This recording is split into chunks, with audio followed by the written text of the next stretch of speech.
should go. Yeah. Is it far?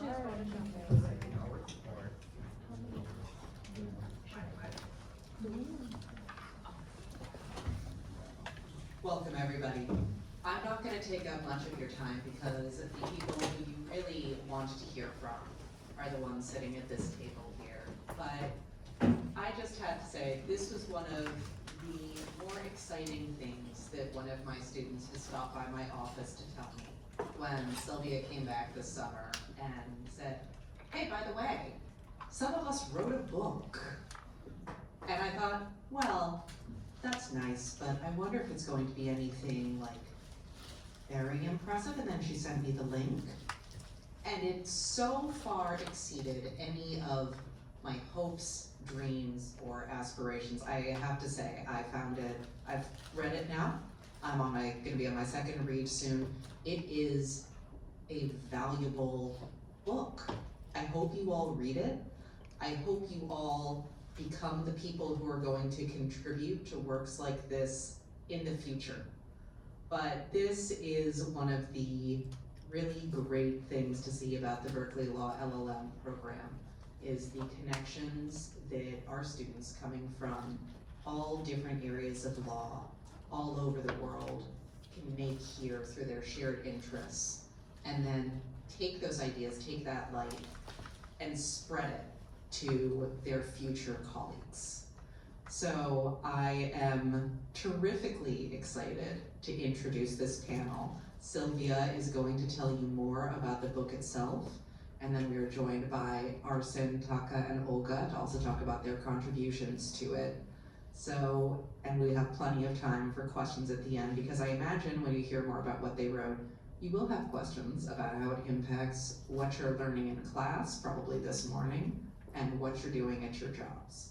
So, without further ado, I'll hand it over to Sylvia. Congrats, guys, on this amazing achievement.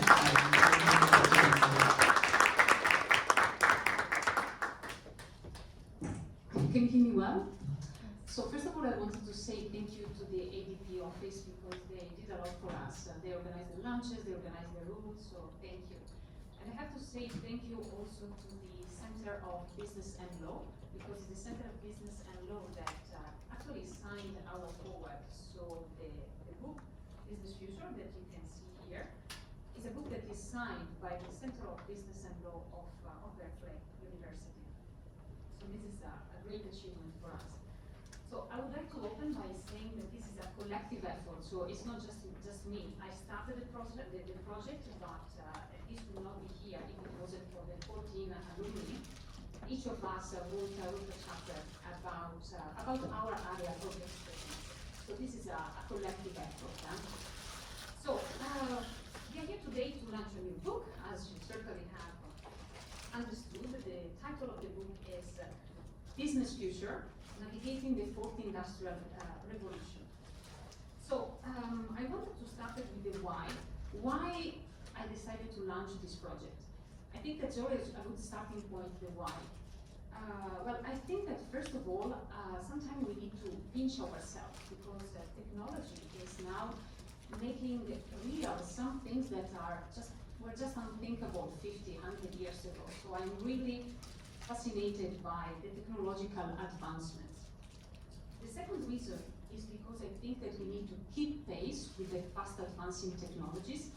And one way to keep pace is obviously, I thought, to write about it, to read about it, and to talk about it. The third reason is because I think that technology sometimes is not ethical enough in some certain sectors, and to write, read, and talk about it can help us shape the course of technology in the right direction. So these are the three fundamental reasons that made me 2 years ago start the project. Now, regarding the reason why you should read this book, I always have a kind of a very good feeling when I wake up in the morning and the day before I already prepared my bag, or I already looked at the agenda for the day after. I wake up and I have this feeling of confidence, this feeling I'm prepared for the day. So my wish is that you, after reading this book, also have this kind of feeling of confidence to, not to start your day, but to progress in your career or to succeed in your working life. So my wish is that after reading your book, you will feel kind of prepared for the days, for the months and years to come. The inspiration also came thanks to really amazing people that I had the opportunity to meet in my life. Talking to visionaries, I had the opportunity to exchange a few words, for example, with Tim Cook, the CEO of Apple, or with Sam Altman, the CEO of OpenAI. I know there is a lot of debate regarding large language models, right? But what he built with OpenAI, it's huge. I had the opportunity to talk with astronauts, people that just go out there and explore the space, the unknown. I had the opportunity to speak with the top management of IBM that explained to me how a quantum computer works and what's the power of quantum computers. I had the opportunity to speak with the professor of MIT. They teach for 20 years AI, like Max Tegmark. I talk about him in my chapter. So they were kind of the inspiration behind. And I thought that just to put things in context, I wanted to highlight the fact that in the history of humanity, 4 main revolutions, industrial revolutions occurred. The first one with the steam, of course, the second one with electricity, the third one with the internet, and the fourth one, the fourth industrial revolution. So the book focuses on the fourth industrial revolution.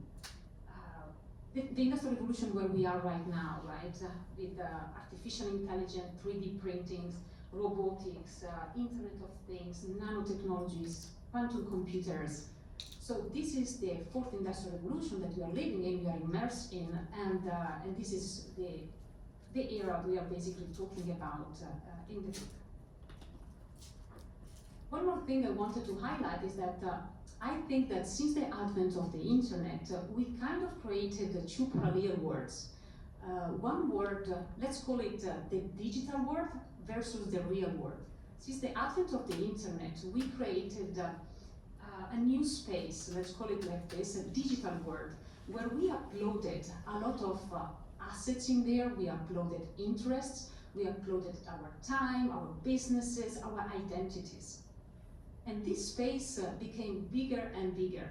And for the ones that studied intellectual property, we now know that intangible assets right now have much more value than tangible assets, right? So my point in here is that if we look at this duality, digital world versus real world, I see some kind of friction in between. Because before the advent of the internet, we didn't have this type of friction. In the sense that when I'm in the real world, and for real world I mean the world that I imagine when I put down my phone, I don't look at any screen, and I'm just living my reality, right? So my point is, I see friction in between when I'm in the reality, but I want to be in the digital world. I want to check my Facebook, I want to check my Instagram, I want to check my emails, I want to know what's going on about my identity over there. So right now, I think we are living this duality. We are divided among 2 worlds. And I'm not sure if human bodies, human psychology is ready to cope with this duality. So I thought this was relevant to highlight. Also in light of, if we look at the screen time per user, this is a simple graph that highlights the different time screen for different generations, starting from the baby boomers, Generation X, Millennials, and Generation Z. Baby boomers are our parents around their 60s. Generation X are people around their 50s. Millennials is people around their late 30s, 40. And Generation Z, people around their late 20s, 30. So what happens is that we see this curve increases, which means, if we go back to the previous slide, the younger generation will spend much more time in the digital world, which means to me, they will need to understand that world much better than the previous generations, of course. They are the ones that need to be ready, and they are the ones that need to cope with this duality, with this friction, much better than anyone else. And this brings me to the next slide. Charles Darwin's sentence. This is always very relevant. It's not the most intelligent species to survive, it's not the strongest one, but it's the one that better adapts to the changes. So the most adaptable one. So I see flexibility, adaptability as a crucial skill to have to continue to succeed in our professions in the fourth industrial revolution and after. So, in order to better navigate this digital world that we created after the advent of the internet, there are, at least in our industry, because we are not studying medicine, we are not studying philosophy, we are not studying literature here. We are studying law, we are studying business. So for our industry to well navigate this second reality that we created, the digital world, I think that there are few disciplines that are essential, and those are the ones that are described in our book. I just display here the table of content. We talk about cybersecurity, we talk about ESG, we talk about artificial intelligence, we talk about decentralization, Web3, we could talk about data law, we talk about privacy, we talk about digital lawyers, and we talk about regulation of digital industries. So as you can see, and as I mentioned in the beginning, this is a collective effort that each of my colleagues is expert in one certain discipline and wrote about its area of expertise. Then I wanted to say a few words on the cover, because this is an unusual cover for a business book. I wanted to start from the motto of Berkeley University, "Let there be light," or "Fiat Lux," I hope to pronounce it correctly. And let there be light, to me, means we want the future to be bright. That's why we wanted the cover to be bright. We didn't want to have a dark cover. We think that the future of business belongs to the next generations. That's why there are young individuals in this cover. They wear a suit, so they are about to take off for their work profession. And they have wings, because we imagine the business future to be ambitious. They are playing together. We want the business future to be fun, to be entertaining, cooperative. We don't want to imagine a future which is sad or difficult or plenty of threats. So this was a little bit the reason behind the cover, and I thought it was relevant to share during the presentation of the book. So the book is already available on Amazon for whoever wishes to buy it. And the beauty of this is that all revenues are devoted to this fantastic company that I think they are doing a great job. I don't know many of them, but I've met the CEO of the Ocean Cleanup, Boyan Slat, that is a fantastic job, does a fantastic job in collecting plastic from the ocean. We will face huge challenges in the future on climate change, and there is people like him that is trying to solve some of them. So all revenues go to the Ocean Cleanup.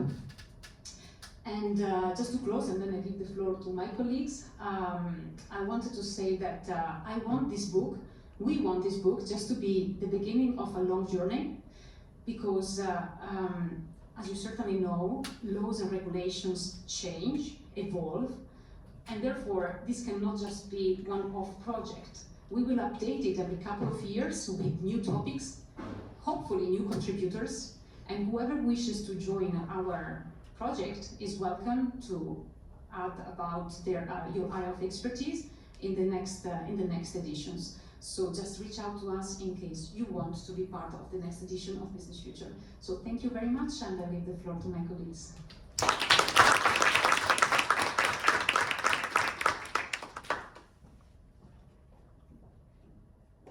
Thank you so much, Sylvia, and I will be your moderator for today, Rosina Zapparoni. And before I launch into the questions, just wanted to say what a remarkable effort this is.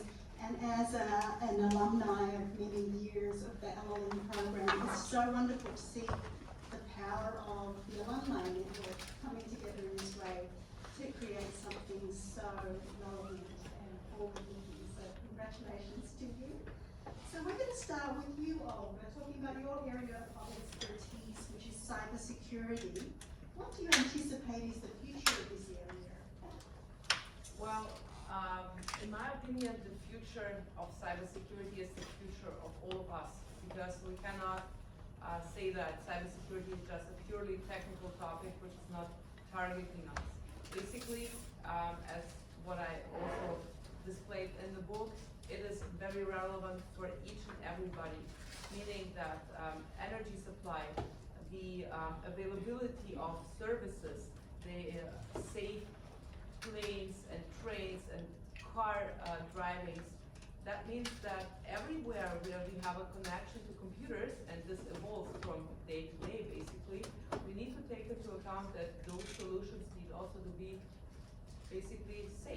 right?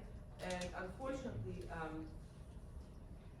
cybersecurity means not only to have secure networks that something doesn't switch off or the computer is overheating. It means that you need to be prepared to see perhaps attackers knocking your door and to be prepared to not open that door or not to leave your door open, in the sense that ransomware attacks might be something which can happen to each and every company, what we see right now. This is the way better, this is the better way to get money, not going to a bank and just hold a weapon, but just trying to extort companies. And therefore we need to understand that this should be our social goal as a society, to keep ourselves secure, not being exposed to fake news, not being exposed to supply chain problems, not being exposed to even life-threatening dangers. Just imagine what would happen if the security of the airport of San Francisco is not functioning and the planes don't know how to land, who's landing in which quo, and who is above whom, meaning that cybersecurity is targeting everybody, and therefore we need to promote the idea of cybersecurity not just for a company somewhere or for the government, but for everybody, for all of us, our devices, our companies, our clients, everywhere, because this is something we cannot just close our eyes from. How do you anticipate that artificial intelligence will influence cybersecurity? What do you think are some of the risks and the benefits of that? Well, we need to understand cybersecurity as a tool, artificial intelligence as a tool. It can be like a knife. We can cut bread, but we can also kill someone. And the same applies to artificial intelligence, meaning that the attackers who try to intrude our networks, our systems, our IT systems, they of course can use artificial intelligence for their own benefit, right? They can better scan the bugs or backdoors of software. They can better compromise, for example, fake conversations which seem to be from the real recipient. And that's why we need also to try to establish artificial intelligence solutions to defend ourselves, meaning that we have different software which helps us to better navigate through data streams, to better see if there are threats in our code, to better try to see if somebody is attacking the company, meaning that we only can fight against the attackers using artificial intelligence if we, for ourselves, use artificial intelligence for the defense. Therefore, I feel that that will be an equal race, but I have very much, or I have a lot of hope that in the end we will combat the attackers also by virtue of artificial intelligence. I'm thinking now about the practice of law. What does it take to succeed, do you think, in this really rapidly evolving legal landscape? Well, I would say that the most important is something we all share in this room. That means being curious for something new, for something novel. I believe that everybody here in this room came for a particular purpose, to acquire new knowledge, to get to know other people from other practice areas, to exchange. And therefore, I believe once technology is evolving so quickly, we also need to adapt, as Charles Darwin said, which is like almost 200 years ago, but it is still valid.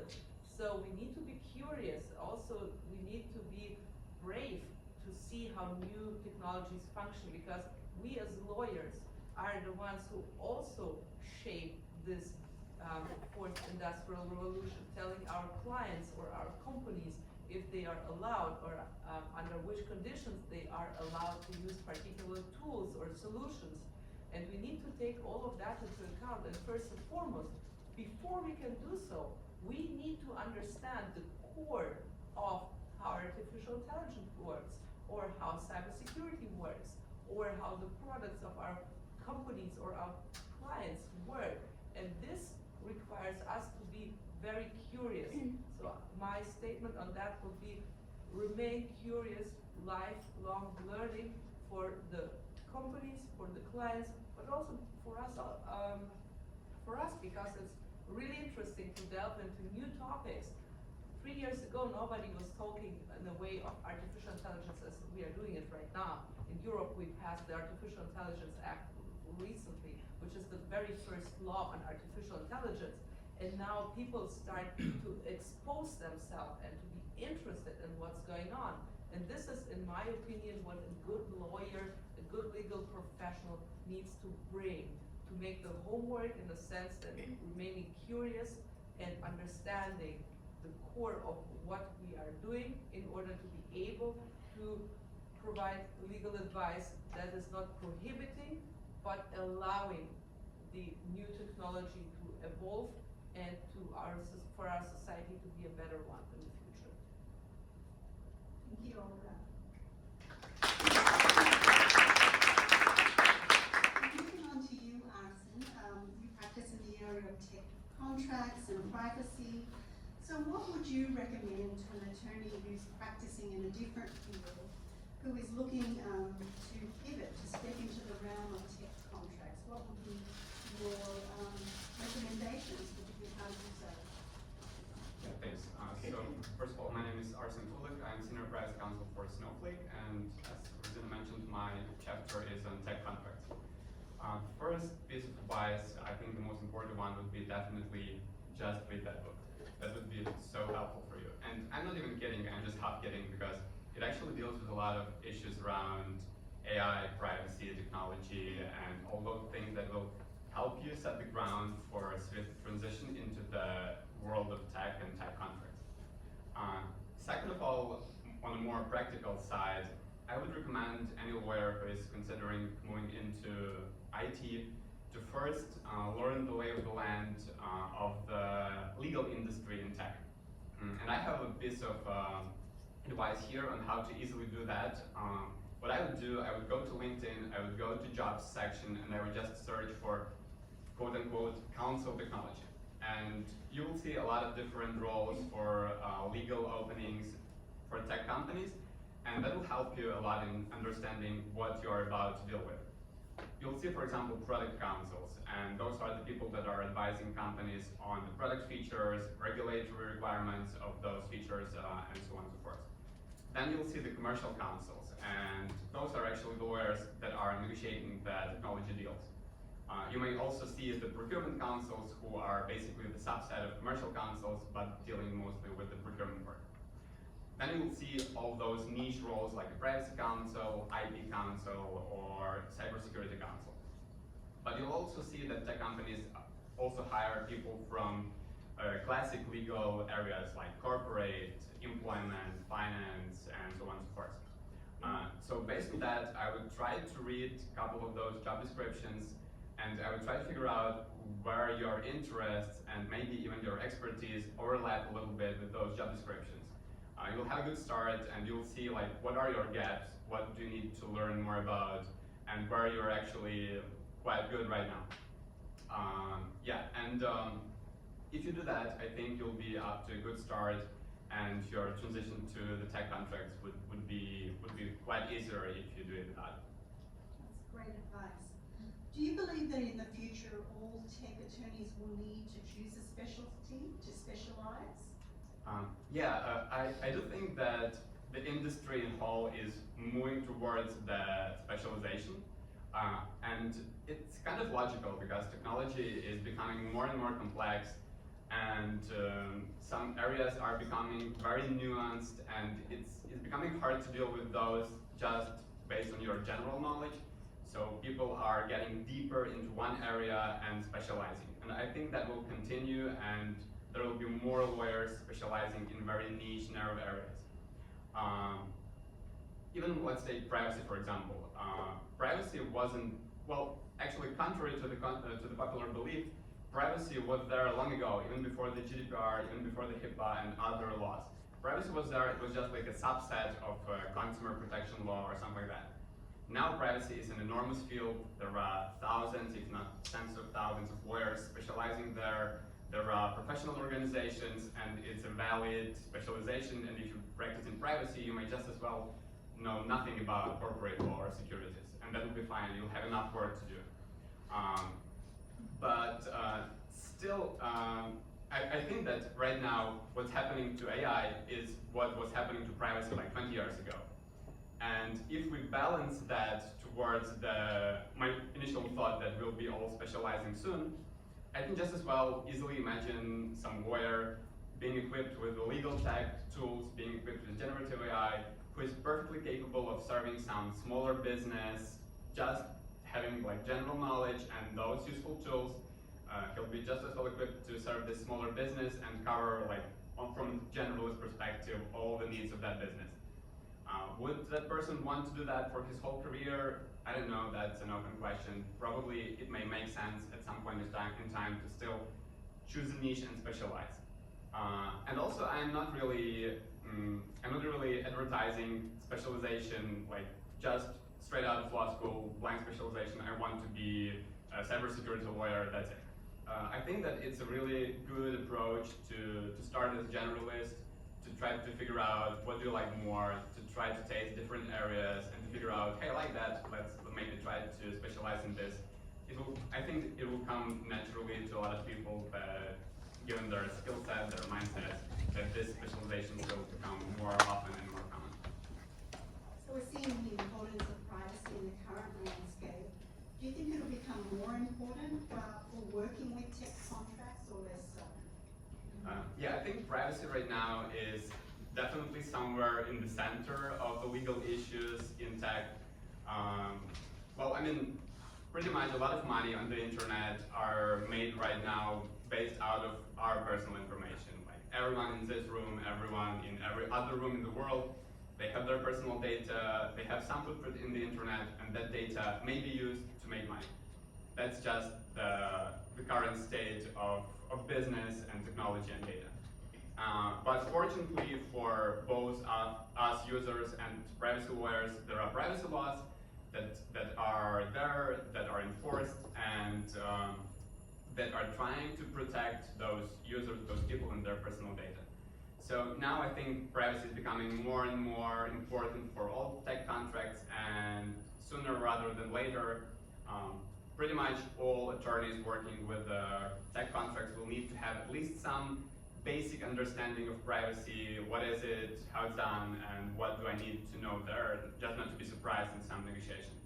But still, that being said, I don't think that each one of us, even working in tech, will need to specialize in privacy.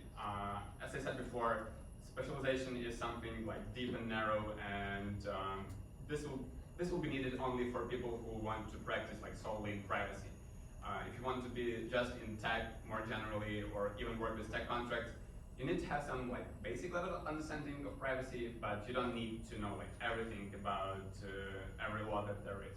So yeah, I think that this balance will play a vital role even with privacy and tech contracts and everything in general. Thank you, Arsen. Thank you. And moving on to you, Takeyuki, can you tell us a little bit about your current practice and what you think the impact of AI has been on the profession? Okay, yeah, before starting, so let me briefly introduce myself. So my name is Takeyuki. I graduated from Berkeley Law School last year, so I'm graduated first. And then currently I'm working at the manga comic startup company based in Tokyo, which is also had a subsidiary in San Francisco. And what we're doing is a translation of Japanese comics into English, and then we're gonna have a platform where we're gonna distribute the translated version of the comics in the world. And then let's jump into the your questions. And then actually I use work for currently I'm working as an in-house legal counsel, but I used to work as other external outside of attorney at the law firm. And I was really like using such like legal technologies or cutting edge tools or with something. And one of the example I was using is proofreading services with AI. So what their service can do is like using an AI, so they can go through every like a proofreading, so like a spelling or numbering or any like a collection of their grammatical like collection or something, and then actually, so especially in the U.S., so they are very like complex numbering rules. So according to the rules or something, so I was so confused.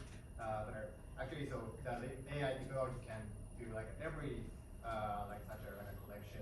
But actually, we used to spend on such a like grammatical or spelling or collection a lot of time, maybe 20 or 30% of our preparation working time was spent on that such a like a very simple or like things. But actually, so what you have to really focus on is more creative or more professional things. So I think so using the AI, so we can save our very precious time and then focus on more like a important or crucial or things with our like a practicing time.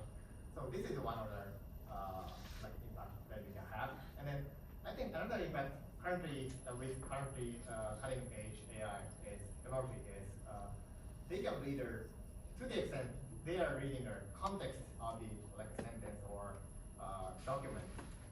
So one of the example I can tell is actually last year I joined one of the hackathon project which is held in at the Stanford University last year. And then one of the things I did was how to detect the personal information from the big data.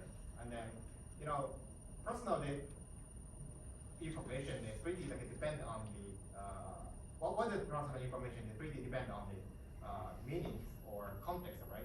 So yeah, let's say if so my whether is living in Paris is pretty it's obviously it's personal information. But if we say we just so he visited to Paris in 2021, this is not personal information probably because nobody can detect the specific person. So, but current AI system can pretty precisely detect the context of the sentence. So I think we can like enjoy such a current technology to our practice, and then such a like a technology progress of technology is exceeded our expectation that we had a few years ago. So I think that is another example I can tell. So you sounds like you're doing a lot of productivity tools and Yeah. learning tools. Now, a question for you, I think that everyone in the room has, is do you think that AI will take over your job? Yeah. But actually, yeah, what I If said is, so, why not? yeah, AI has a very like a pretty strong skill set to do such a like a simple or collect accurate how can I say like have like a very good skill at the finding something accurate, very accurately or something. But they don't have any like creativity or also they do not bear any responsibility for the outcome from the AI, right? So even though they can give us very rich outcomes or a lot of outcomes, but eventually, so we have to decide we have to make a decision from the outcome that AI is giving us. For example, if we,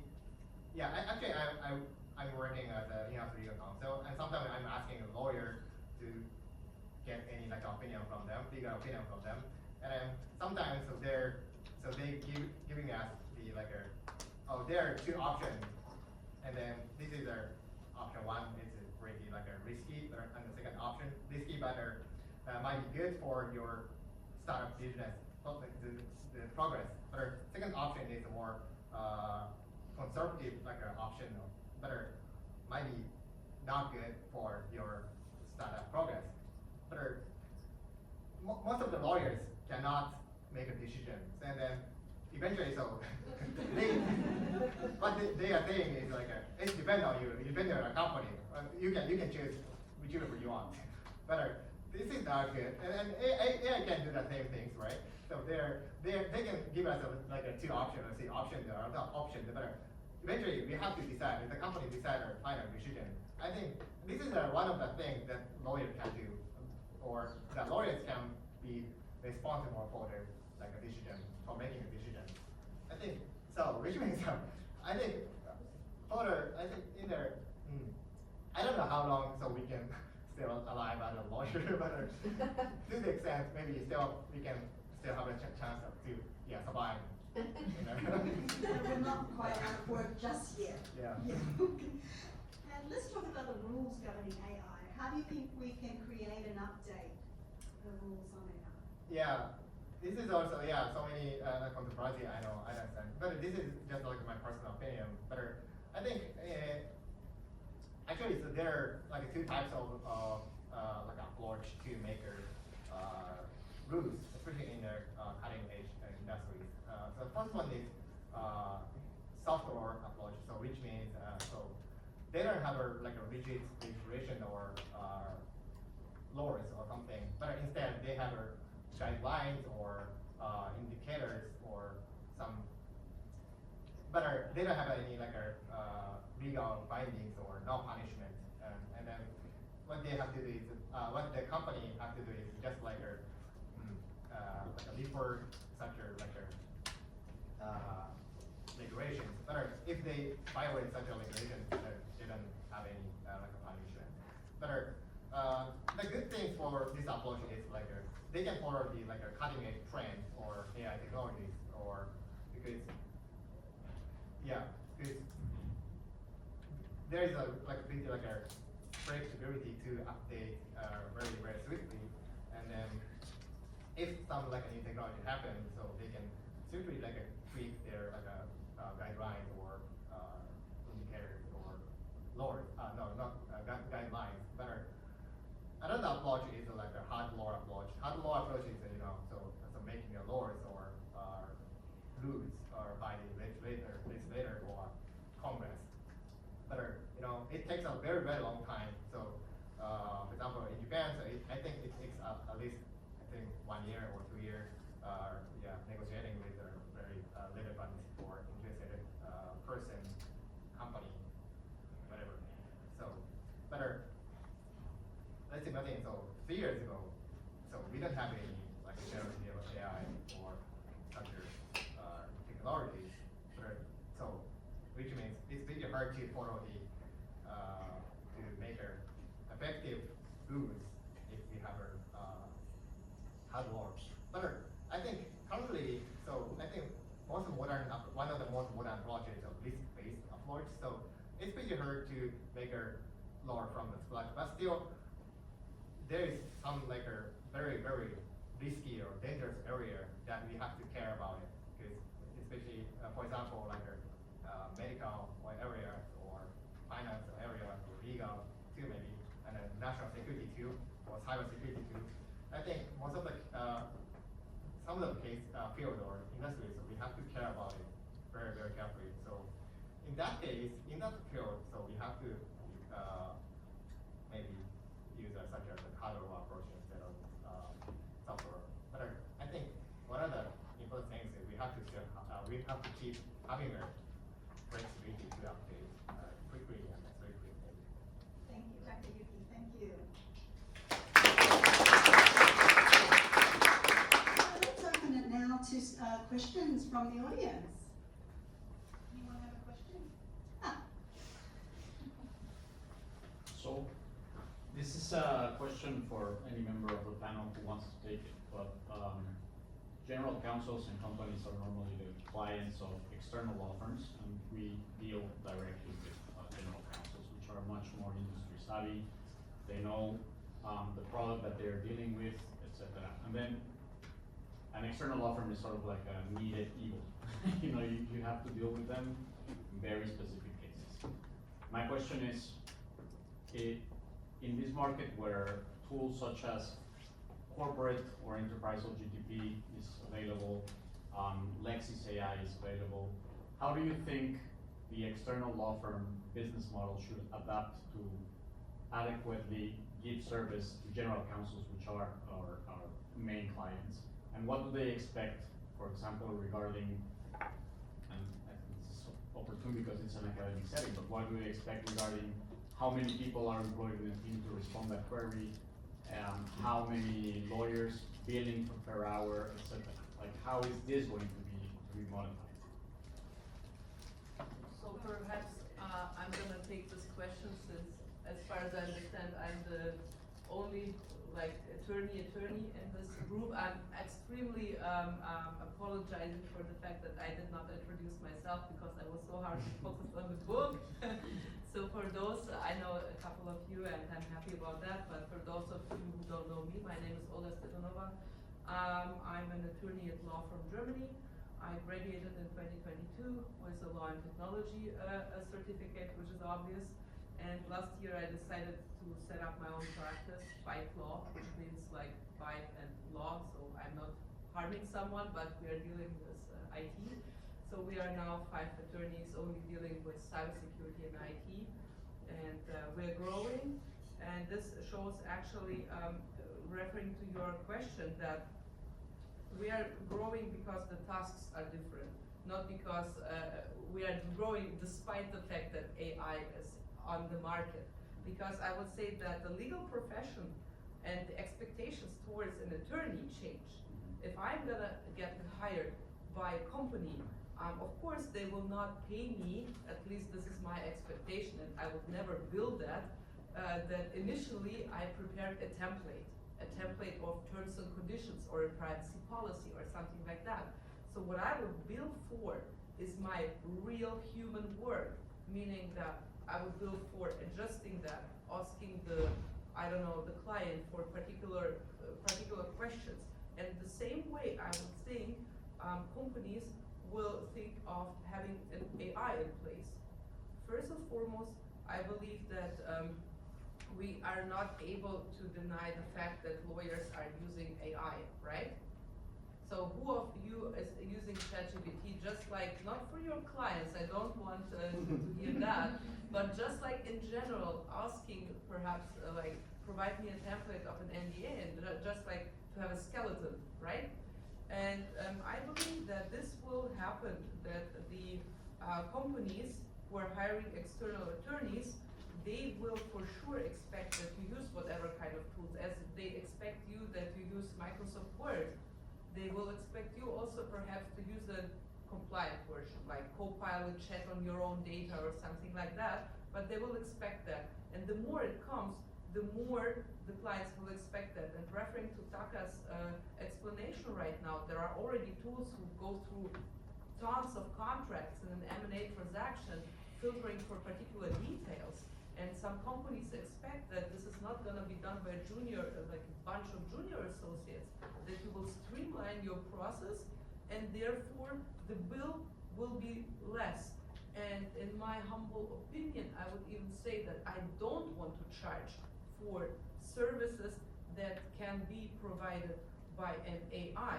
What I want to be charged for is my own imagination, my creativity, my availability to lend a helping hand to my client and say, this is option A and this is option B.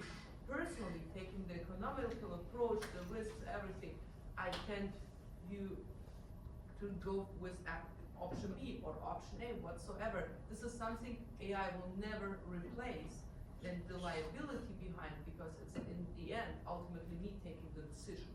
This is also something AI will not replace.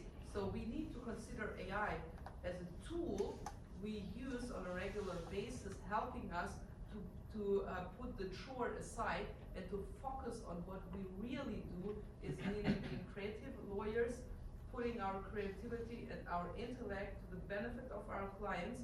With those tasks, AI cannot replace. I can add a little bit from an in-house perspective to what Olga said. I totally agree with that, and I would say that the value of the outside counsel, and whenever I'm going for advice to the outside counsel, part of the value for me is to get the feel of the market, because being inside one company, you may have a lot of different approaches, a lot of history, and this is the way you're doing things.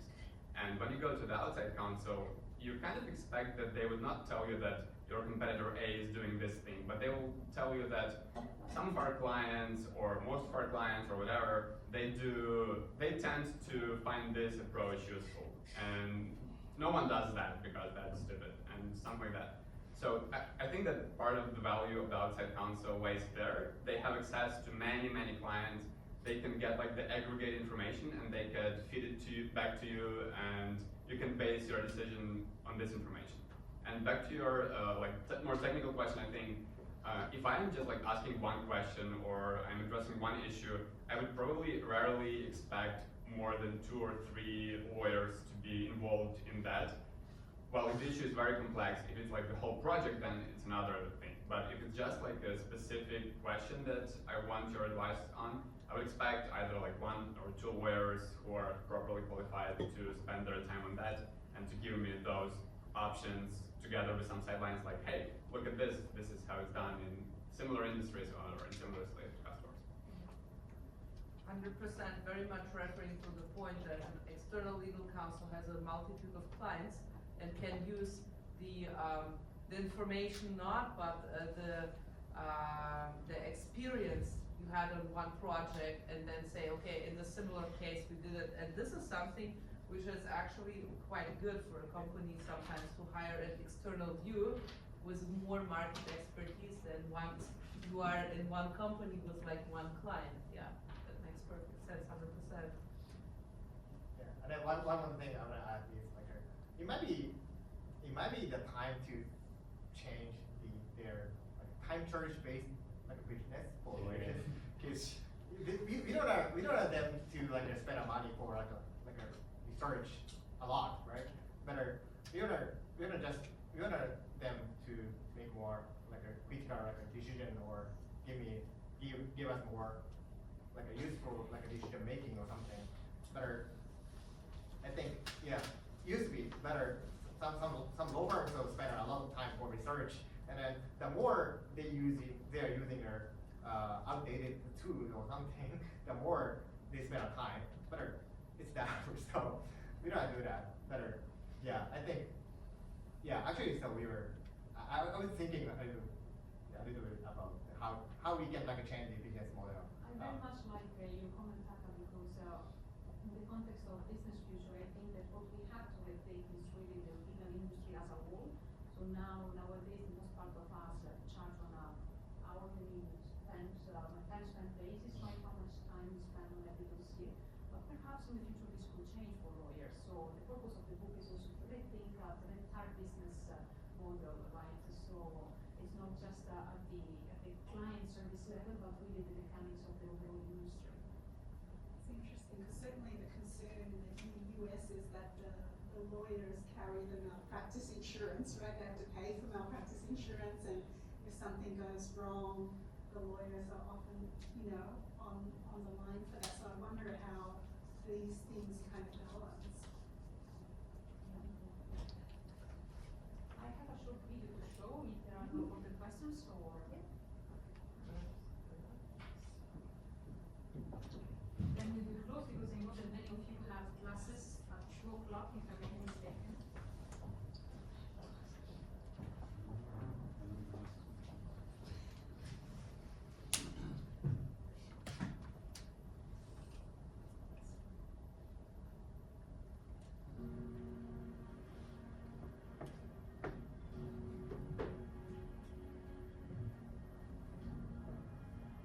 Take an exciting trip into the world of the 4th Industrial Revolution with Business Future.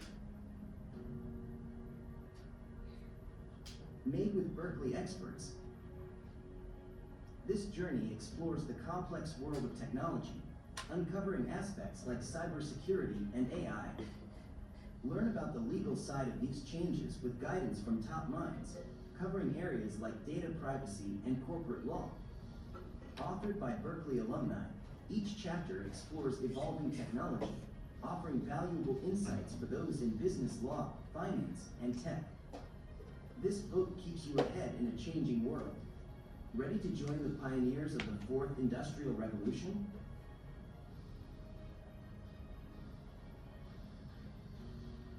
Yay.